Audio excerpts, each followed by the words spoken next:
Ауыл партиясы фракциясы 2025-2027 жылдарға арналған республикалық бюджет туралы заң жобасын қарап, келесіні атап өтеді.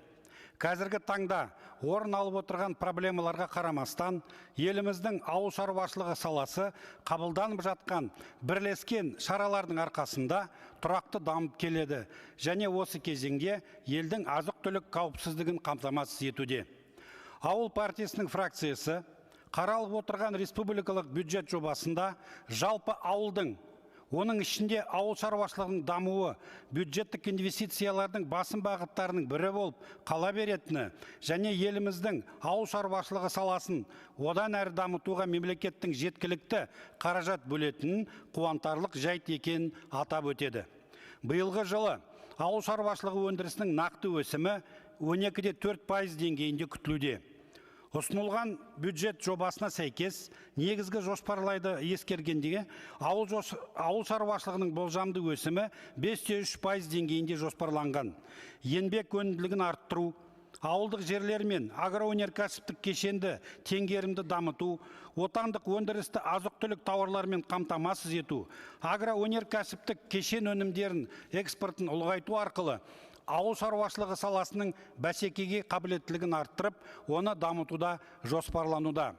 Аграрлық ғылымды жетілдіру, сондай-ақ қазіргі заманғы технологиялар трансфертін белсенді ынталандыру, еңбек өнімділігін арттыруына ықпал ететін болады. Қайта өңделген ауыл шаруашылығы өнімдерін шығару және олардың экспортын ынталандыруға мақсатында ауыл шаруашылығы шикізатын қайта өңдеумен айналысатын жаңа және жұмыс істеп тұрған кәсіпорындардың жүктемесін арттыруға, оларды жаңғыртуға бағытталған кешенді шараларды іске асыруға жалғасын табады. Жобада агроөнеркәсіп кешенін дамытудың мемлекеттік саясаты, агроөнеркәсіптік кешенді дамытудың 2030 жылға дейін арналған тұжырымдамасы аясында іске асырылады деп көзделген.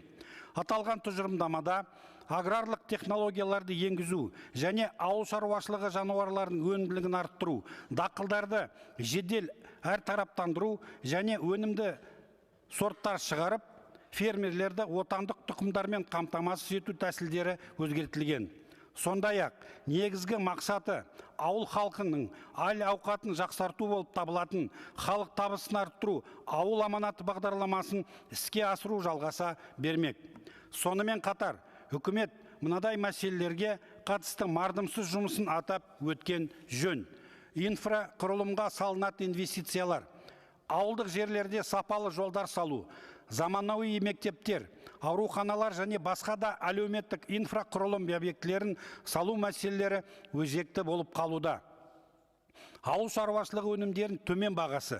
Фермерлер делдалдардан салыстырғанда өз өнімдерінен әлде қайда аз пайда алады. Бұл көбінесе фермерлерге жоғарғы шарттар жүктейтін сауда желілерін болып отыр. Жұмыс іздеп қалаларға баруға мәжбүр болған жастардың ауылдық жерлерден кетуі, заманауи технологиялардың қолжетімді болмауы, фермерлердің басым бөлігінде жұмыс өнімділігін арттыру үшін заманауи техника мен технологияны қолдауға мүмкіндіктері аз болып тұр. Үкімет осы проблемалық мәселелерге ден қоюға тиіс. Сондай-ақ, ауыл шаруашылығы министрлігінің бюджетінде біз президенттің ауыл шаруашылығы өнімдерін қайта өңдеу үлесін 70%-ға дейін жеткізу туралы тапсырмасын орындау үшін жеткілікті қаржыландыруды көрмей отырмыз. Қолжетімді қаржыландыруды болмауы агроөнеркәсіптік кешенді осы бағытта дамыту қарқын тежеп, қайта өңдеу қуаты көлемінің артыруына теріс әсер етеді. Сонымен бірге, аграрлық кредиттік корпорация, акционерлік қоғамы инвестициялық жобаларды іске асыру мақсаттарына 2017 жылдан бері бюджет қаражаты бөлінбеген. Сондай-ақ, президенттің ауыл шаруашылығы техникасын жаңарту қарқынын жылына 10%-ға дейін арттыру туралы тапсырмасына үкімет назарын тағы да аударғымыз келеді. Ауыл шаруашылығының қазіргі техникалық жарақтану деңгейі оның тиімді дамуын біршама тежейді. Келесі, Қазагроқаржы акционерлік қоғамы ауыл шаруашылығы техникасы лизинг нарығының 90%-ның иеленіп отырып, соңғы 2 жылда республикалық бюджеттен бірде-бір кредит алмаған. Компания жарғылық капиталын ұлғайту үшін де бюджеттік инвестициялар қаралмады. Су ресурстары және ирригация министрлігінің бюджетіне қатысты.